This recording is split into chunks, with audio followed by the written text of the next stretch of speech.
Hi, you guys. This is Renee, your San Francisco Bay Gardener. I'm here at Ace Hardware, and I just wanted to show you their summer blowout veggies. It's 4-inch pots of tomatoes, mostly tomatoes, some squashes, are on sale for 50 cents. So if you have an Ace Hardware somewhere near you, it's time to run down and get some if you still need tomatoes and squash. 50 cents, 4-inch pots. I'm back from the store, and this is the 50-cent yellow crookneck squash that I got from Ace Hardware. And they also had plants for $2. And so I got this red hot pepper. Let me see, it's a Barker's Hot.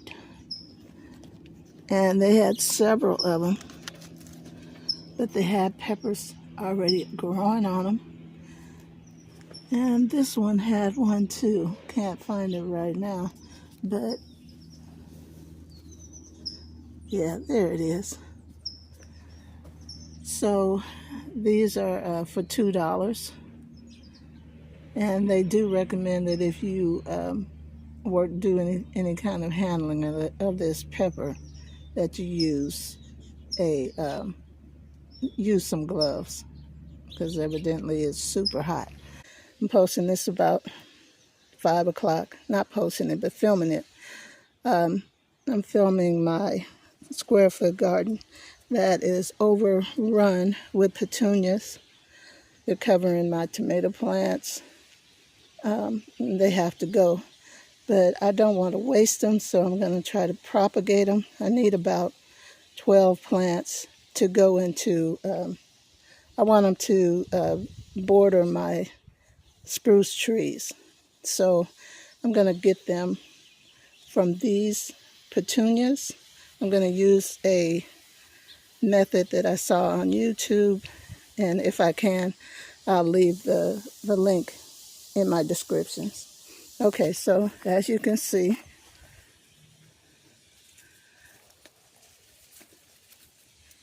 this is interfering with my tomato plant here and another tomato plant here. They have to go.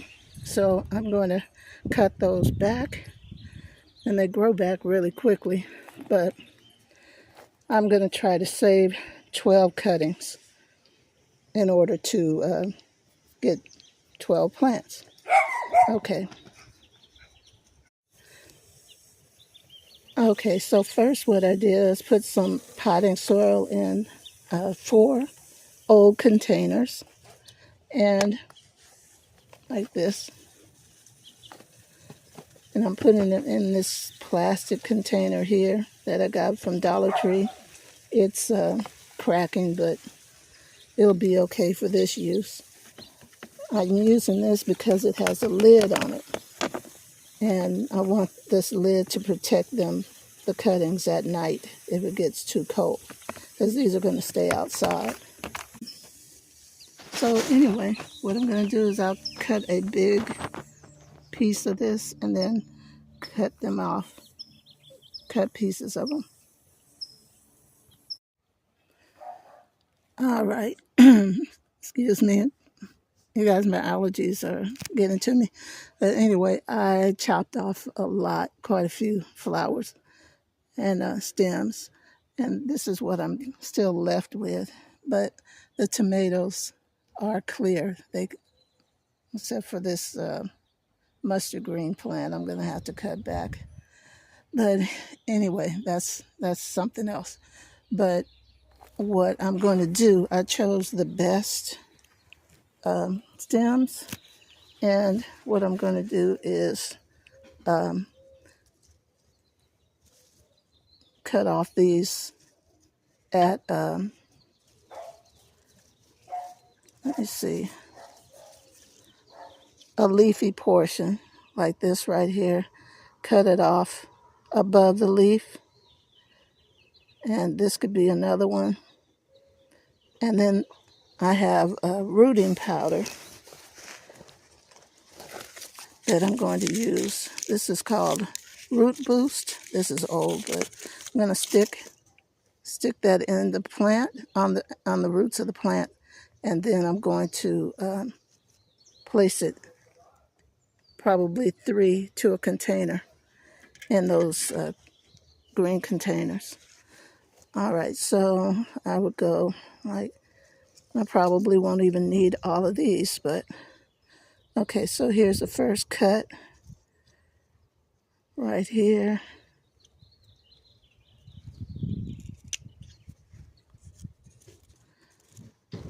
All right, you see, I'll find 12 more of these, and then I'll clean them up and put them in, clean them up by, what I mean by that is, I'm gonna take the leaves, the bottom leaves off,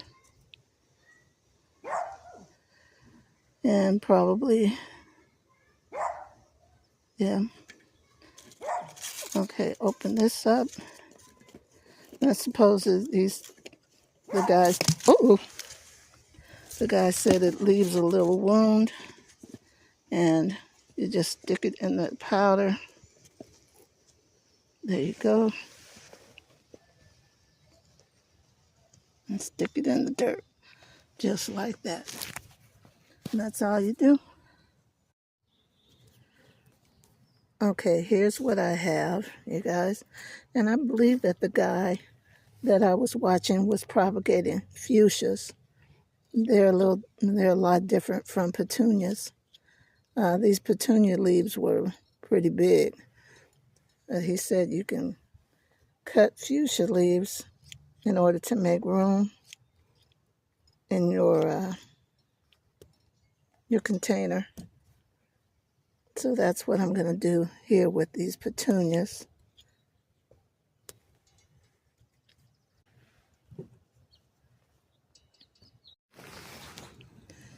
I'm back, you guys. I just wanted to show you what I'm trying to do to avoid a big mess in my garden, because I have so many tomato plants. I think I have 8 of them, and they're all close together. Well, 2 of them are in the cage garden, but I have them really close to this grapevine here, and the petunias are overrunning the square foot garden. The greens can overshadow those tomatoes, and I just had to do some work to allow these plants to get some sun. So the other thing is I put them in cages, tomato cages. I know some people don't like them, but I had to do something. And I'm going to try to keep them trained as best that I can. I know that's hard to do, but if you have tomatoes and you don't have them staked up or on trellises or in cages, I implore you to try to do something before they get too far gone. Okay, you guys, here's my little squash plant, and getting some, not squash, zucchini, and have plenty of flowers on there. This is the first time I've gotten any flowers in a long time that actually had zucchini or squash on them. And looks like something is beginning to eat up the leaves, and that might be a little powdery mildew on there. So I'm going to spray neem oil on there, and I'm going to put in some Sluggo just in case the slugs are coming out. And this is in the evening. Oh shoot, I have to go get the other sprayer. Just a minute. Okay, I just put the Sluggo in there. It's supposed to be safe for animals and wildlife. And I'm going to spray my, let me see, neem oil. My bottle is not working, so I had to put in a different sprayer. Okay, it wouldn't work because I had the cap still on it. Okay, I'm going to spray it liberally with the neem oil. See if that will stop the spread of this, what is it?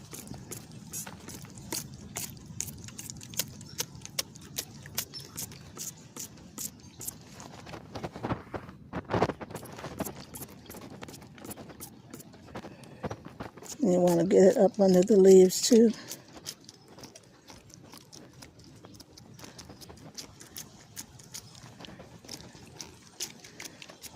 I see ants on here.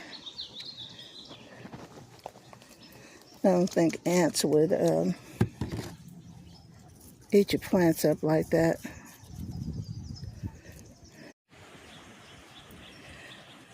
Okay, you guys, I am looking at my squash zucchini plant, and I had put, let me see, Sluggo on here, and I put, I sprayed it with, what do you call it?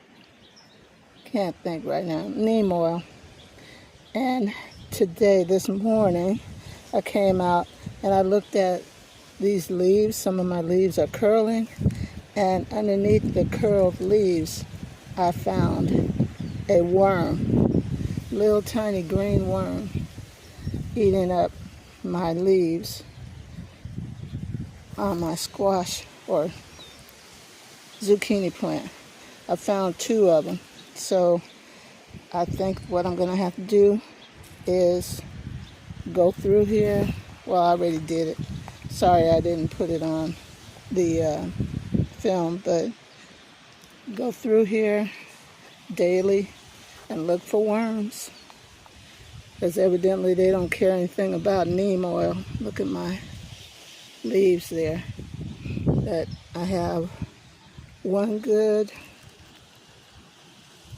zucchini there, and one coming on here. Looks like something tried to get to it. I don't know what it was. Maybe a bird. There it is. I don't know. Could have been that worm. I don't know. But anyway, I'm going to monitor this plant as best I can. Okay, you guys, it's time to get these potatoes out. I can't tell what kind of potatoes these were, but anyway, we'll see when I pull them out.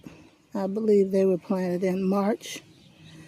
And this is like only a 2.5 gallon bucket. Okay, we'll see what it yields. I can't do it on camera. I'm just going to dump it all out. Okay. All right. Here's what we got. This little potato here. This is the plant.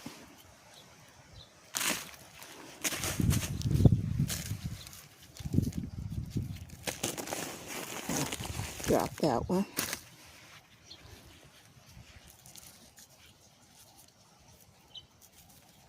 And these are the white potatoes.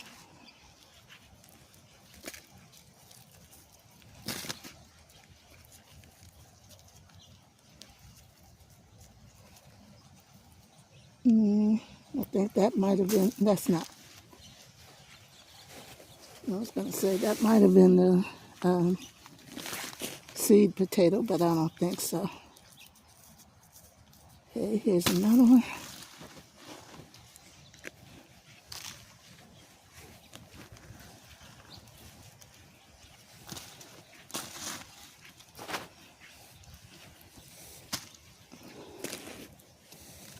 Okay, That's it for that little bucket. It's not bad for 2.5 gallons. I'm sorry, you guys, I made a mistake. This is actually a 5-gallon pot that I have these potatoes in. Okay, this is another 5-gallon container. This is the one I got at Dollar Tree. They're $5 containers. I will, I planted these in January. I'll turn this over and see what we get.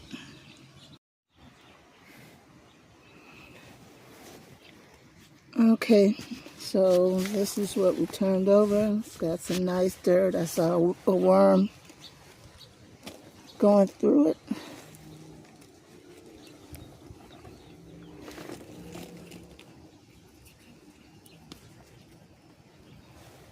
That's a nice sized potato. And you're seeing this bottom side up. Let's see. Get up.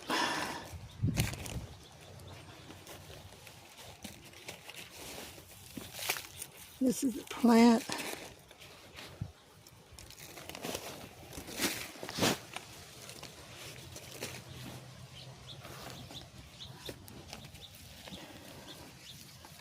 Well, looks like we got one potato. And these are the ones, this is the one I got from Home Depot.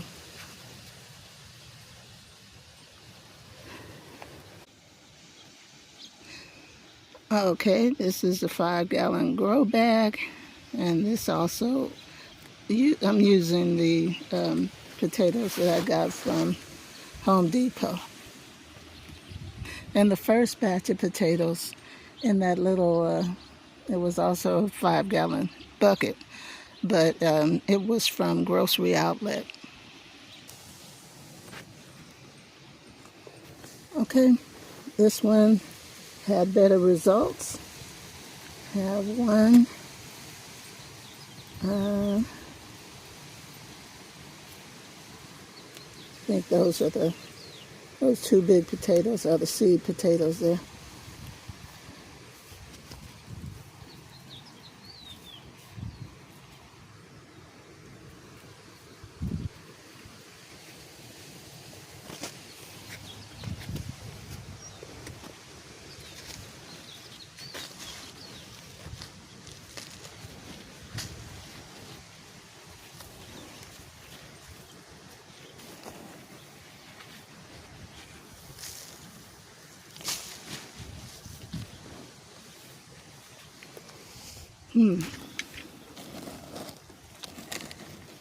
That feels like, oh, here's another one.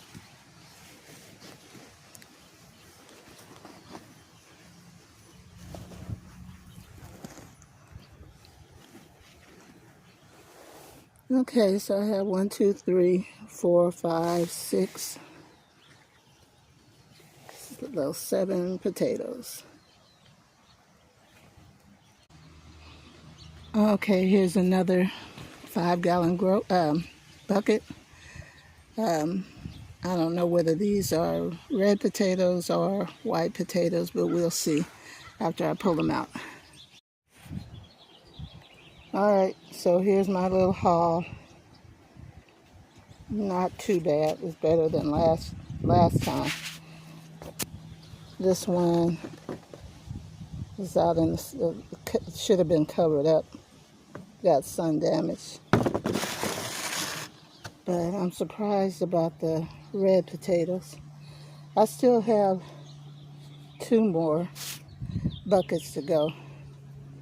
But anyway, I'm going to be happy with what I have and use some of these as seed potatoes for the next crop.